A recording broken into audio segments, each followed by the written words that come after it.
សួស្តីនឹងអរគ្នាយើងវិលត្រឡប់មកជួបគ្នាថ្មីទៀតហើយជាមួយនឹងនាងខ្ញុំដែលថ្ងៃនេះខ្ញុំលើកនិយាយអំពី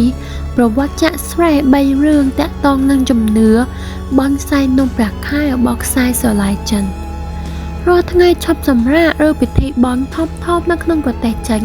តែងតែមានរឿងរ៉ាវឬប្រវត្តិចាក់ស្រែអស់កាលជាយូរលង់មកនិទានឲ្យក្មេងជំនាន់ក្រោយបានដឹងនិងស្វែងយល់ពីប្រភពដើមនៃពិធីបន់យ៉ាងណាមិញដោយសារតែគៀកថ្ងៃសែននំព្រះខែយើងគ្រប់គ្នាតែងតែឮរឿងរ៉ាវរបស់ព្រះនាងឆាងអឺនិងហូអ៊ីជារឿយប៉ុន្តែចំពោះនិទានផ្សេងទៀតគឺពុំធ្លាប់ដឹងឬដឹងមិនសូវច្បាស់ឡើយ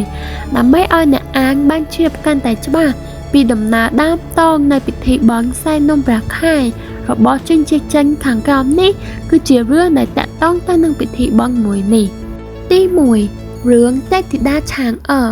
នៅក្នុងអតីតកាលបុរាណរបស់ចិនមានបរិមម្នាក់ឈ្មោះហូអ៊ីមានស្នាដៃល្អបំផុតក្នុងការបាញ់ធ្នូគេមានប្រពន្ធឈ្មោះថាឆាងអឺកាលសម័យនោះកើតមានព្រះអាទិត្យដាប់នៅលើមេឃបណ្ដាលឲ្យមានគ្រោះមហន្តរាយដល់ប្រជាជនហូអ៊ីបានបាញ់ព្រះអាទិត្យចំនួន9ឲ្យនៅសល់តែមួយគត់ដើម្បីផ្ដល់នូវពន្លឺដល់ប្រជានុរាស្ត្រពេលនោះហើយគេបានក្លាយទៅជាវីរបុរសរបស់ប្រជាជនចិនកាលនោះស្ដេចមានការកោតសរសើរដល់ហូអ៊ីជាខ្លាំងនិងបានផ្ដល់ថ្នាំអមតៈដែលអាចឲ្យគាត់ហោះហើរនៅលើមេឃបានប៉ុន្តែអ្វីដែលជាបញ្ហាគឺទឹកនោះមានតែមួយដបហើយសម្រាប់តែមនុស្សម្នាក់ហូអ៊ីមិនចង់ចាក់ចេញពីប្រពន្ធជាទីស្រឡាញ់របស់គាត់ឡើយគាត់ក៏បាញ់ឲ្យឆាងអឺរក្សាថ្នាំនេះទុក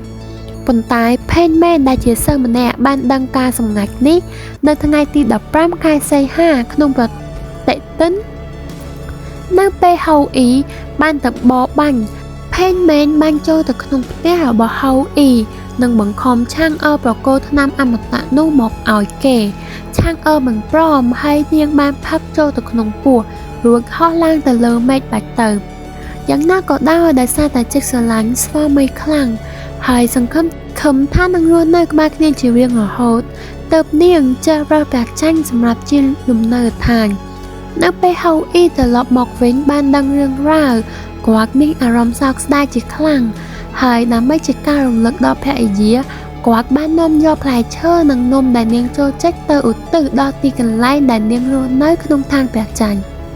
មនុស្សដែលបានដឹងអំពីសកម្មភាពនេះក៏ចាប់ផ្ដើមចូលរួមនៅក្នុងការបូជាសែនទាំងនេះជាមួយហូអ៊ីចាប់តាំងពីនោះមកទម្លាប់នៃការបូជាដល់ព្រះច័ន្ទឬសែននំព្រះខែទៅបានវិតវាដាពាសពេញចំនួននោះមនុស្សបានថ្វាយបូជាដល់ឆាងអឺដើម្បីរំលឹកដល់នាងដែលមានភក្ដីភាពចំពោះស្វាមីនិងរស់នៅលើក្នុងព្រះច័ន្ទតែម្នាក់ឯងហើយក៏ជាការបួងសួងសុំសេចក្តីសុខនិងសុខណាងល្អដល់អ្នកចំណានក្រោយផងដែរទី2រឿងទំសាយត្បូងជនជាតិចិនជឿថាទំសាយគឺជាដៃគូជាមួយឆាងអឺនៅឋានព្រះច័ន្ទដំណើររឿងមានដូចតទៅមានសត្វ3ប្រភេទរស់នៅក្នុងព្រៃគឺកញ្ចោងទន្សាយនិងស្វាថ្ងៃមួយអធិរាជនៃឋានសួគ៌ចង់សាកល្បងគុណធម៌របស់សត្វទាំងនោះដូច្នេះគាត់បានមកផែនដីហើយផ្លាស់ប្ដូររូបរាងទៅជាមនុស្សចាស់នាពេលនោះគាត់និយាយថាខ្ញុំបានឮថាអ្នកទាំង3ជាមិត្តល្អហើយខ្ញុំក៏បានមកឆ្ងាយណាស់ដែរដូច្នេះខ្ញុំឃ្លានតើអ្នកនឹងផ្ដល់អ្វីឲ្យខ្ញុំទទួលទានមិនបងអង្គយូរឡើយសាច់ទាំង3ក៏ចេញទៅរកចំណីភ្លាម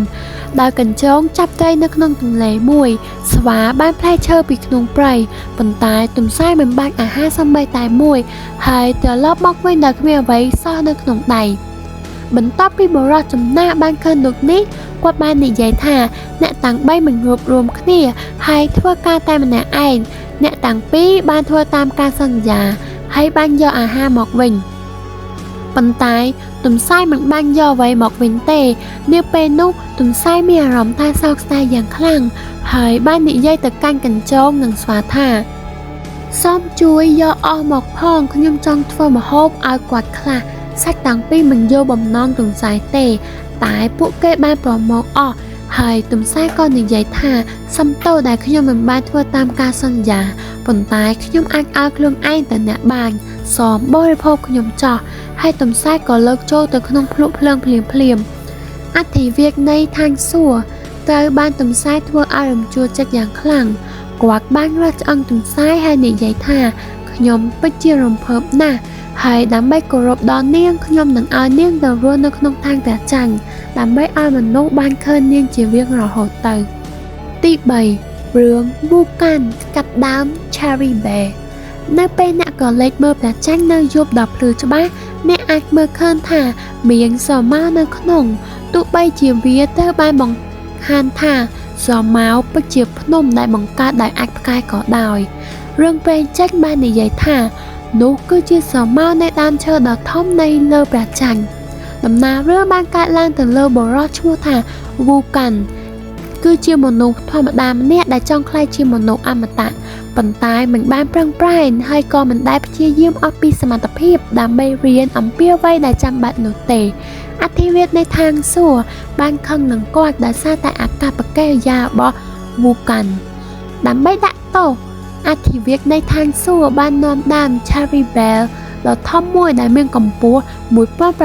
1665ម៉ែត្រនៅលើឋានព្រះច័ន្ទហើយបញ្ជាឲ្យ Vulcan កាប់វាចោលប្រសិនបើ Vulcan អាចកាប់វាបានទៅរួចគាត់អាចក្លាយជាមនុស្សអមតៈទោះបីជា Vulcan ខំកាប់ដើមឈើនោះដែលប្រើកម្លាំងខ្លាំងប៉ុណ្ណាក៏ដោយគាត់មិនអាចបញ្ចប់ការងាររបស់គាត់បានទេពីព្រោះតាម Cherry ទៅបានដោះលួចមកសភាពដើមវិញរាល់ពេលដែល Vulcan កាប់វាម្ដងយ៉ាងណាក៏ដោយ Vulcan មិនចោះចាញ់ឡើយគាត់បានព្យាយាមម្ដងហើយម្ដងទៀតហើយនៅតែព្យាយាមកាប់វាចោលដដែលក្រោយមកនៅពេលយប់មនុស្សជាច្រើនបានឃើញសមុទ្រជាក់ស្ដែងនៅលើព្រះច័ន្ទហើយវាបង្កើតបានឡើងដោយដើម Cherry ដ៏ធំបំផុតនេះឯងវីដេអូយើងក៏ឈានមកដល់ទីបញ្ចប់សូមអរគុណអ្នកទាំងអស់គ្នាដែលបានជួយចុច like និង subscribe ជួបគ្នានៅវីដេអូក្រោយបាយបាយ